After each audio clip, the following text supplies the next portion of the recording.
Hello students, welcome to the class of physics. I am your lecturer physics Nareshwar Singh Jawal, and today we are continuing the previous lecture, that is applications of dimension analysis. Okay, अगर आपको याद होगा तो last हमने lecture में जो applications of dimension analysis को start किया था, उसमें हमने फर्स्ट एप्लीकेशन, ठीक है, to check the correctness of a given equation जो है उसको उसके रिलेटेड न्यूमेरिकल और उसको डिस्कस किया था। आज हमारे पास सेकंड एप्लीकेशन डायमेंशन एनालिसिस की आ रही है, वो डिस्कस करने जा रहे हैं। सेकंड जो हमारे पास एप्लीकेशन है that is to convert one system of unit into another. ठीक है, डायमेंशन एनालिसिस की हेल्प से हम क्या कर सकते हैं, एक सिस्टम ऑफ यूनिट को दूसरे सिस्टम में कन्वर्ट कर सकते हैं। जैसे फॉर एग्जांपल अगर आपको याद होगा कि मैं यहाँ पर बता देता हूँ, हमारे पास हमने सिस्टम ऑफ यूनिट्स पढ़े थे जिसमें हमारे पास सीजीएस सिस्टम था, ठीक है, एफपीएस सिस्टम था जो हमने डिस्कस किया था, एमकेएस था, इसका एसआई सिस्टम था। तो ये सारे सिस्टम हमने स्टडी करे हैं पहले। तो इस डायमेंशन एनालिसिस में हम की हेल्प से हम क्या कर सकते हैं, सीजीएस यूनिट को एफपीएस में कन्वर्ट कर सकते हैं, या एमकेएस को सीजीएस में कर सकते हैं, एफपीएस को एसआई में कर सकते हैं, एसआई को सीजीएस में, मतलब हम किसी भी सिस्टम ऑफ यूनिट को किसी दूसरे में कन्वर्ट कर सकते हैं। ओके, तो वही चीज जो है वो अब हम यहाँ पे, इसकी ये सेकंड एप्लीकेशन है डायमेंशन एनालिसिस की, वो वही है to convert one system of unit into another. हम किसी एक सिस्टम ऑफ यूनिट को दूसरे सिस्टम में कन्वर्ट कर सकते हैं। ओके, तो चलिए अब स्टार्ट करते हैं। इसकी मैं एग्जांपल सबसे पहले एग्जांपल लेता हूं इसकी, या न्यूमेरिकल आप कह सकते हो इसको, ठीक है।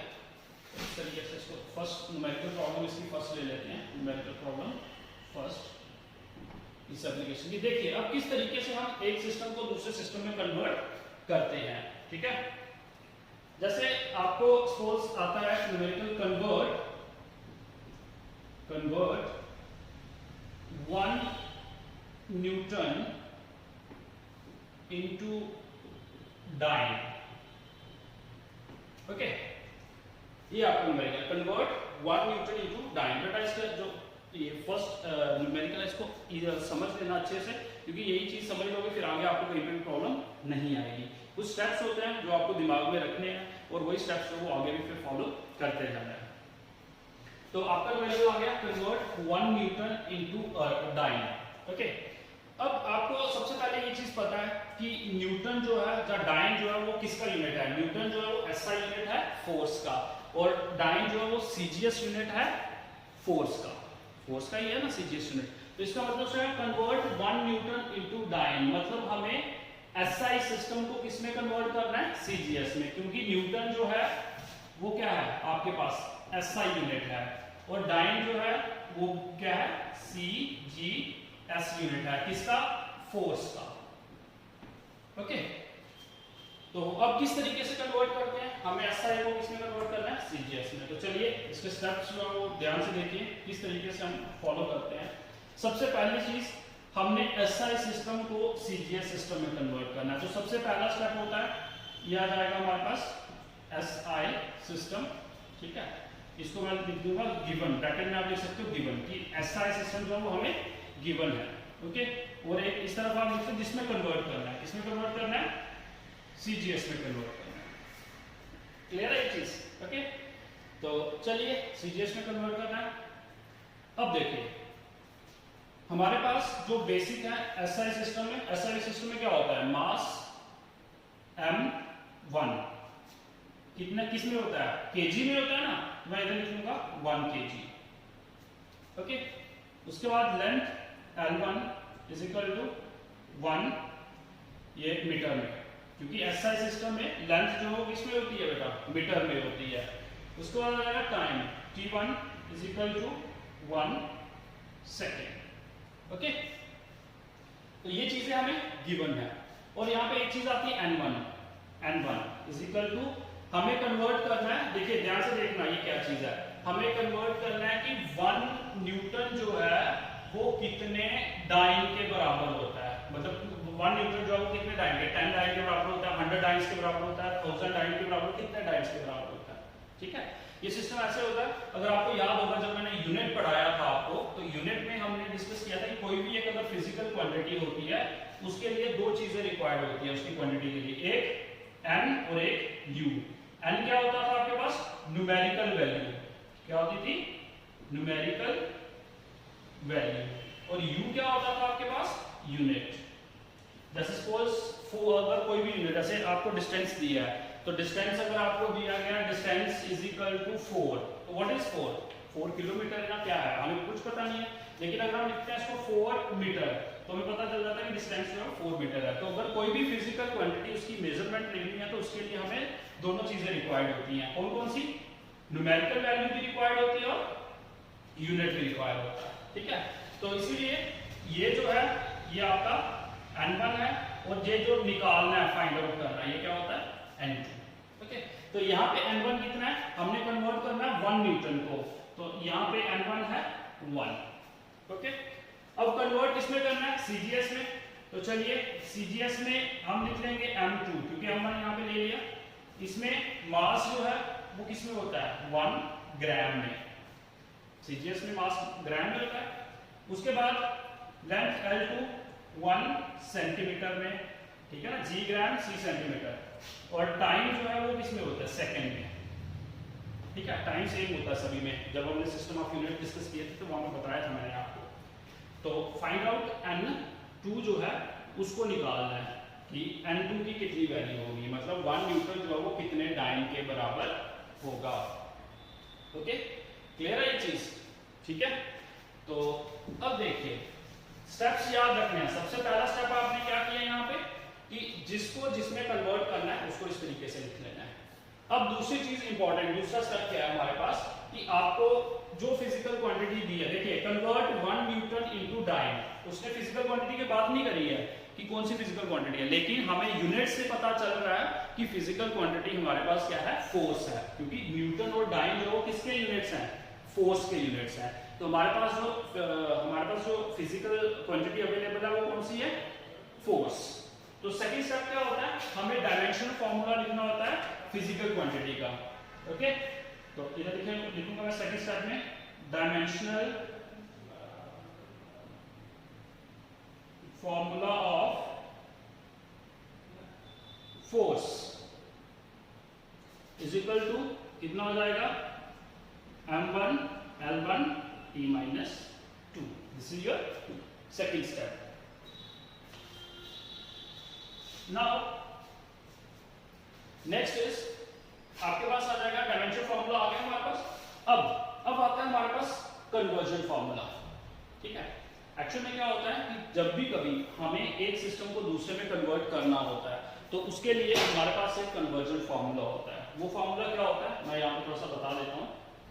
वो कन्वर्जन फार्मूला होता है, जैसे हमें n2 निकालना है तो उसके लिए हम लिखेंगे n2 is equal to n1, okay, into m1 upon m2 की whole power a into L1 upon L2 की whole power b into T1 upon T2 की होल पावर c।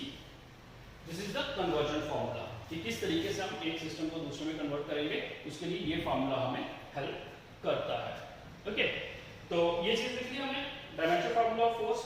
अब जो हमारे पास थर्ड स्टेप आता है, ठीक है, जो थर्ड स्टेप हमने इसमें फॉलो करना है, वो थर्ड स्टेप क्या कहता है कि चलिए नाउ कंपेयर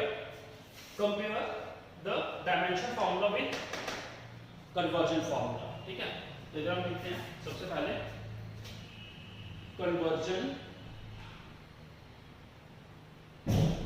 फॉर्मूला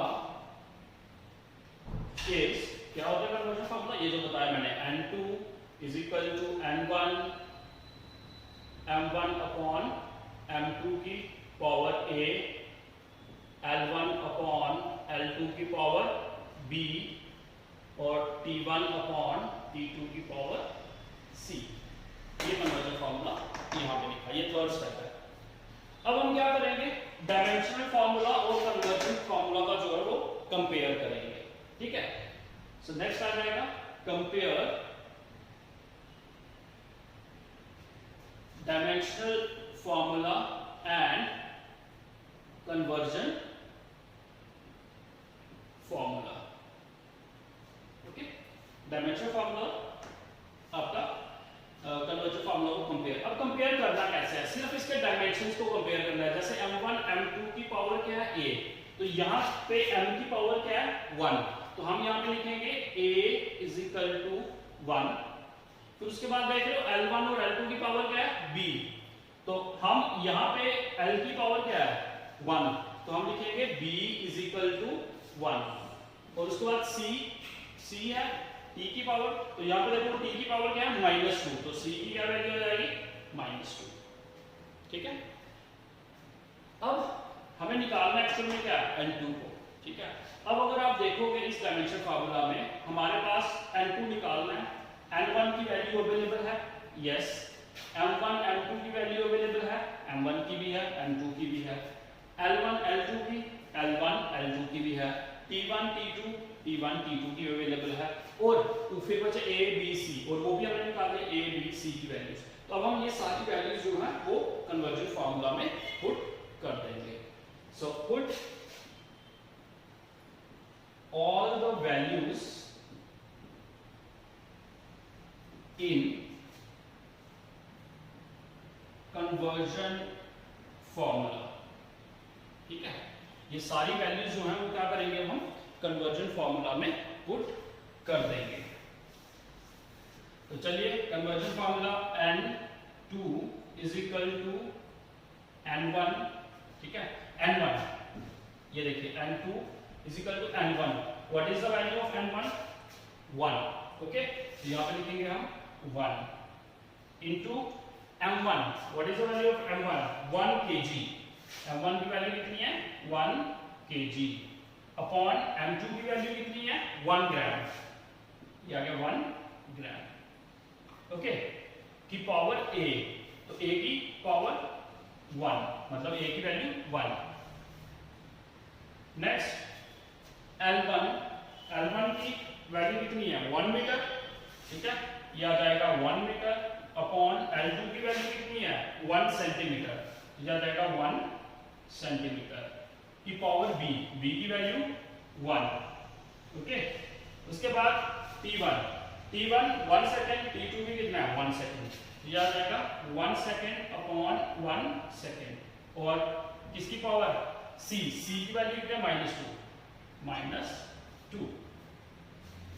ओके, तो अब देखिए, अब हम यहाँ पे जैसे ये केजी में है, ये ग्राम में है, कैंसिल तो होगा नहीं, तो हम जहाँ तो ग्राम को केजी में या केजी को ग्राम में कन्वर्ट कर सकते हैं।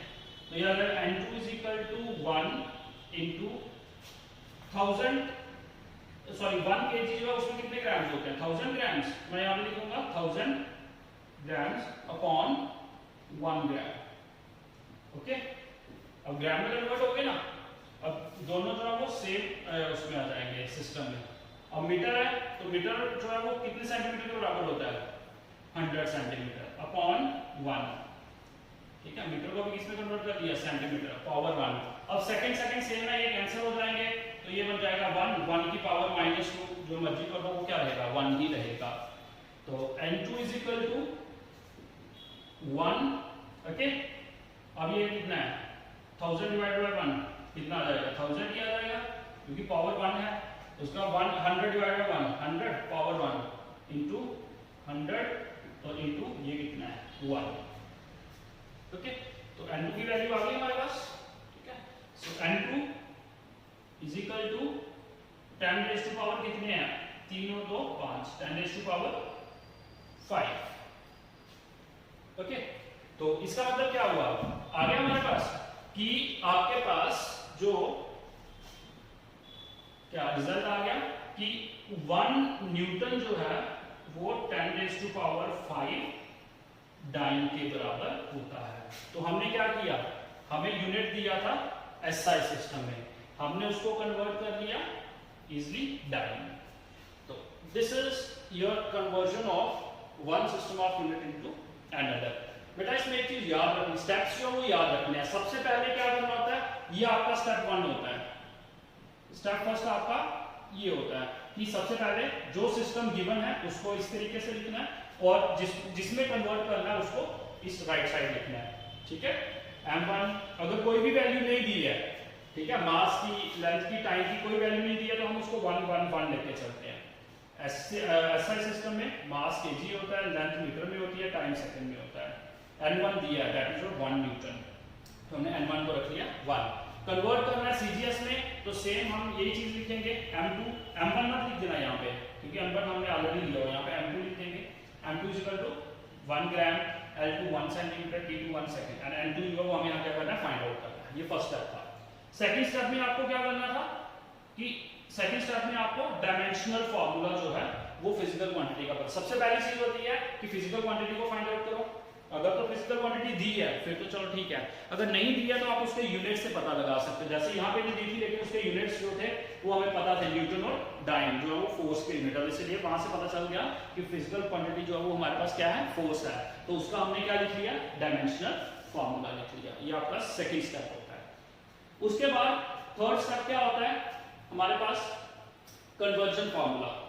थर्ड स्टेप में हमने क्या लिखना होता है, कन्वर्जन फार्मूला लिखना होता है। तो कन्वर्जन फार्मूला सभी के लिए यही रहेगा, कन्वर्जन फार्मूला चेंज नहीं होगा, वो यही है आपके पास। n2 equal to n1 m1 m2 की पावर a, l1 l2 की power b and t1 upon t2 की पावर c। फिर हम क्या करते हैं, ये जो डायमेंशनल कन्वर्जन फार्मूला है उसको डायमेंशन फार्मूला से क्या करते हैं, कंपेयर करते हैं। फोर्थ स्टेप क्या होता है, कंपेयर करना। अब कंपेयर क्या करते हैं, सिर्फ डायमेंशंस मतलब पावर्स। देखो m की रेशियो की जो पावर है a, तो हम m की पावर लिखेंगे, m की पावर है ना a, तो यहाँ पे m की पावर 1, तो a क्या आ जाएगा 1। b जो है उसका, b जो है वो किसकी, l की पावर है, l1 अपॉन l2 की, तो हम l की पावर लिखेंगे, ठीक है, b की 1। और वैसे ही c जो है वो t की है तो t की। तो इससे क्या हुआ, डायमेंशन फार्मूला में सारी चीजें जो है हमें मिल गई। n1 हमें हमारे पास है, m1 m2 है, a p है, तो सभी की वैल्यूज को हम क्या करते हैं इसमें पुट करते हैं। और सबसे इंपॉर्टेंट चीज जो है वो क्या होती है, वो होती है कि कन्वर्ट करना। जैसे केजी है, हम सीजीएस में कन्वर्ट कर रहे हैं ना, तो हमें केजी को किस में कन्वर्ट करना पड़ेगा, ग्राम में, तभी हम इसको कैंसिल कर पाएंगे ना। तो इसलिए हमने क्या किया, केजी को ग्राम में कन्वर्ट कर लिया, मीटर को जो सेंटीमीटर में कन्वर्ट कर लिया, और सेकंड्स को ऑलरेडी दोनों सेकंड का तो ये कैंसिल हो गए। तो कैलकुलेशन करने के बाद जो हमारे पास फाइनल रिजल्ट आ गया। Okay, so this is how you can convert one system of unit into another. Okay, तो इसी तरीके से जो हम सेकंड न्यूमेरिकल जो है उसको भी डिस्कस करते हैं। ओके, चलिए ये सेकंड न्यूमेरिकल मैंने लिखा हुआ है, कन्वर्ट 10 अर्थ इनटू जूल। तो सबसे पहली चीज, अर्थ और जूल किसका यूनिट है, वर्क के। ओके, अर्थ जो है वो हमारे पास सीजीएस यूनिट है अगर आपको याद होगा, और जूल जो है वो क्या है, एसआई यूनिट है। तो मतलब इस बार जो है वो हमको किसमें कन्वर्ट, सीजीएस को एसआई में कन्वर्ट करना है। इससे पहले जो न्यूमेरिकल था उसमें हमने एसआई को सीजीएस में कन्वर्ट किया था, लेकिन यहाँ पे अब किस करना है, सीजीएस को एसआई में। तो चलिए गिवन सीजीएस है तो मैं यहाँ पे लिखूंगा सीजीएस, सीजीएस गिवन है हमें, ठीक है। तो चलिए सीजीएस के लिए हमारे पास क्या लिखेंगे, m1 इज इक्वल टू कितना बेटा, 1 kg, सॉरी ग्राम, क्योंकि सीजीएस में है तो g ग्राम। L1 लेंथ जो है वो सेंटीमीटर में है, 1 सेंटीमीटर लिख लिया, और टाइम t1 1 सेकेंड। आपको पता है टाइम जो है चाहे सीजीएस है, चाहे एमकेएस है, चाहे एसआई सिस्टम है, चाहे एफपीएस सिस्टम है, टाइम सेम है सभी के लिए, सेकेंड्स। और n1 आप देख रहे हो, वी हैव टू कन्वर्ट 10 अर्ग इनटू जूल, तो मतलब हमारे पास n1 कितना है, 10 है। ओके, और जूल में उसको कन्वर्ट करना है। अब हम बात करेंगे किसकी, एसआई सिस्टम की, ठीक है, किसमें कन्वर्ट करना है, एसआई में। तो चलिए एसआई में हमारे पास वही m2 is equal to mass किसमें होगा, केजी में, ठीक है। लेंथ L2 क्या होगा, 1, लेंथ किसमें होगी, मीटर में, और टाइम t2 वो हमारे पास क्या आएगा, सेकंड में। और वैल्यू किसकी निकालनी है, n2 की। बेटा वैल्यू हमेशा n2 की फाइंड आउट करनी है आपने, ठीक है। तो ये आ गया आपके पास n2। Now this is your first step. Second step क्या था, we have to find out dimension formula, जो फिजिकल क्वांटिटी है। तो अर्क और जूल किसका यूनिट है बेटा? वर्क का यूनिट है। तो हमें डायमेंशनल फार्मूला किसका लिखना है? वर्क का। तो यहां पे लिखेंगे हम dimensional formula of work is equal to कितना होगा dimensional formula work? m1 l2 t minus 2। This is the dimensional formula of work. ये आपका सेकंड स्टेप हो गया। थर्ड स्टेप हम क्या लिखते हैं? मतलब थर्ड स्टेप क्या होता है? Conversion formula. ठीक है, कन्वर्जन फार्मूला। तो कन्वर्जन फार्मूला क्या है हमारे पास? n2 इज इक्वल टू, चलो मैं थोड़ा इधर लिखता हूं। कन्वर्जन फार्मूला क्या है?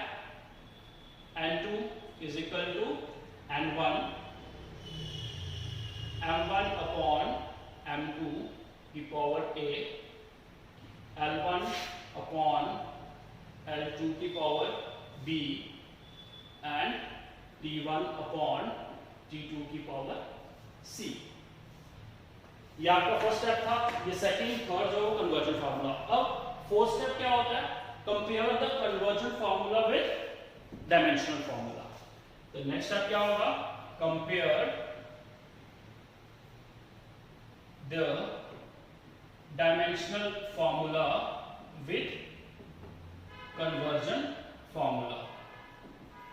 Conversion formula. ठीक है, तो चलिए करते हैं कंपेयर। अब देखिए m1 अपॉन m2 मतलब m की डायमेंशन a, तो इधर m की डायमेंशन क्या है? 1। तो मतलब a कितना मिल गया हमें? a is equal to 1। उसके बाद b, l की b, तो यहाँ पे l की 2 है, तो b कितना आ गया? 2। और वैसे ही c मतलब t की डायमेंशन है यहाँ पे, तो t की डायमेंशन यहाँ पे क्या है? -2, तो c की वैल्यू -2। ओके, तो आगे सारा कुछ डायमेंशन जो कन्वर्जन फार्मूला है उसमें n1 भी आ गया हमारे पास, m1 m2 l1 l2 t1 t2 की वैल्यूज भी आ गई, a b c की वैल्यूज भी आ गई। अब हमने इन सभी वैल्यूज को कन्वर्जन फार्मूला में पुट करना है। तो पुट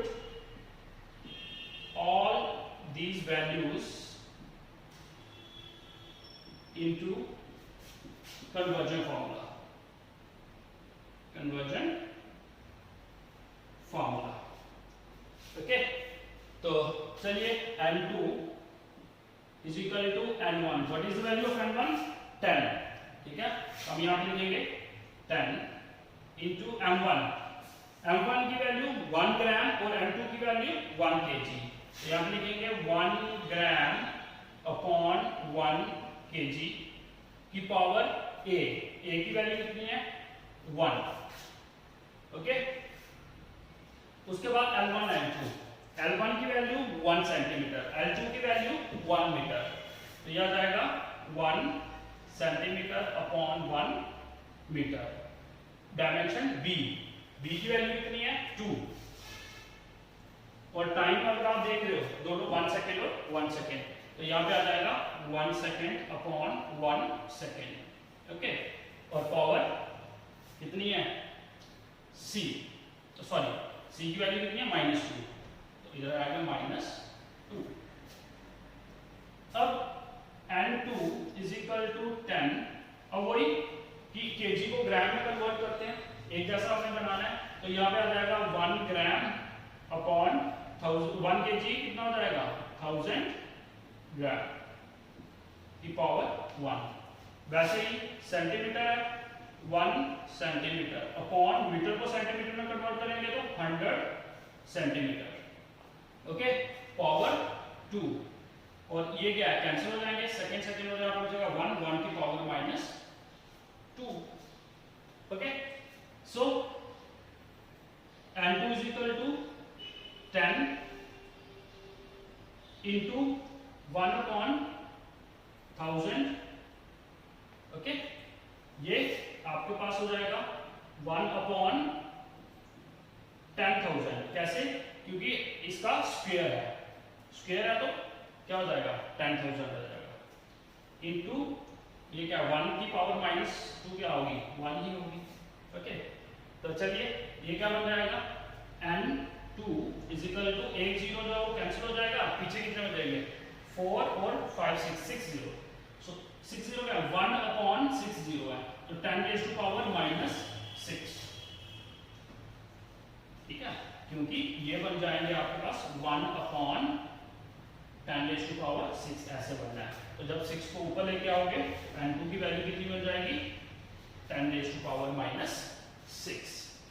तो रिजल्ट क्या कहता है कि हमारे पास जो 10 अर्ग है, ये दिख रहा है यहाँ पे बेटा, 10 अर्ग जो है वो 10 रेज़ टू पावर -6 जूल के बराबर होता है। n2 की वैल्यू आ गई ना, तो यहाँ से पता चल रहा है कि 10 erg is equal to 10 raise to power -6 joule. तो हमने इजीली क्या किया, अर्ग को जूल में कन्वर्ट कर लिया, मतलब एक सिस्टम ऑफ यूनिट को दूसरे सिस्टम ऑफ यूनिट में कन्वर्ट कर लिया। तो बेटा इसमें भी हमने क्या किया, वही सेम स्टेप्स जो है वही फॉलो किए, और ये स्टेप्स जो है वो आपको क्या करने होते हैं, फॉलो करने होते हैं। Okay, so this is your numerical based on dimension analysis, that is the second property to convert one system into another. Okay, तो नेक्स्ट वीडियो में भी हम जो है इसी के न्यूमेरिकल्स को आगे कंटिन्यू करेंगे।